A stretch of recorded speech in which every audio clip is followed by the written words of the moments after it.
Let's talk about familiarity.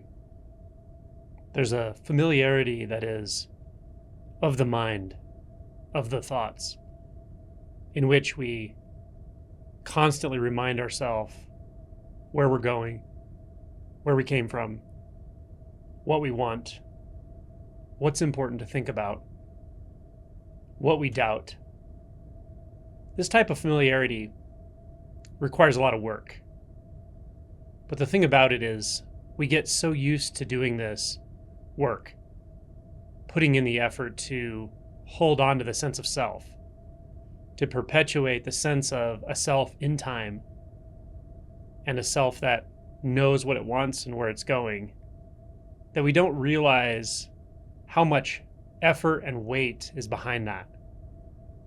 We also don't realize that we're actually using this to hide from something, from some deep-seated fear, the fear of helplessness, the fear of not being good enough, the fear of accepting and feeling our shame, regret, remorse, etc. So this is a very cumbersome familiarity, but it feels normal.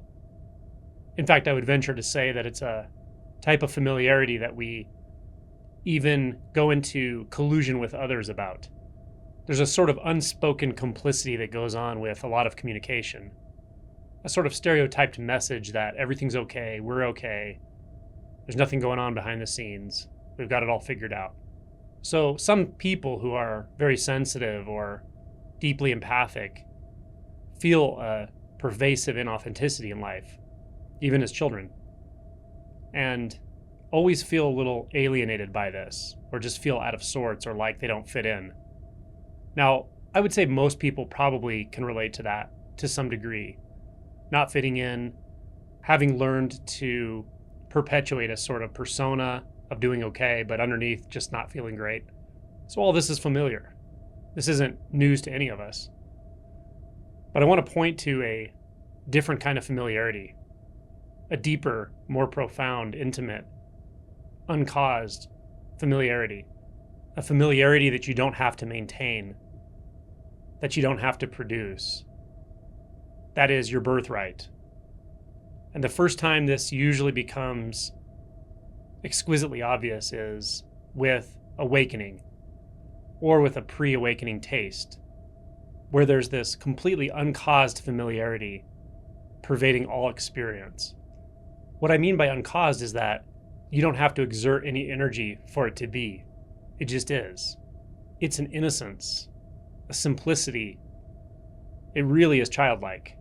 It's almost as you remember it from early childhood or before you started forming memories about who you are in a conceptual way.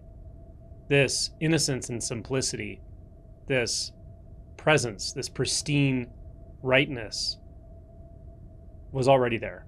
And there's a wonderful koan in Zen, "What was my face before my parents were born?" This koan is often used to lead to first awakening. So it's pointing to the possibility of a familiarity that is not even contingent upon this physical body. What could that be? It creates such a mystery to contemplate, and yet every one of us knows this at some level. Every one of us is in contact with this in some part of our being at all times. So this is the possibility of awakening. This is the possibility of rectifying the fundamental misunderstanding of separation, rectifying the fundamental misunderstanding that we have to work to be who we are, that we have to work to be what we are, that we have to maintain some psychological self. We don't have to do any of that. And in fact, that is what is causing our suffering. When we're able to digest that and accept that and are willing to look for that deeper familiarity. What is so familiar that I don't have to think about it? I don't have to find it. I don't have to uncover it. I don't have to cultivate it. I don't have to have anyone in the world tell me what it is. What is that? It's in your experience right now. It's looking through your eyes. It's feeling everything you feel. Attune to that. Let go of the doubts.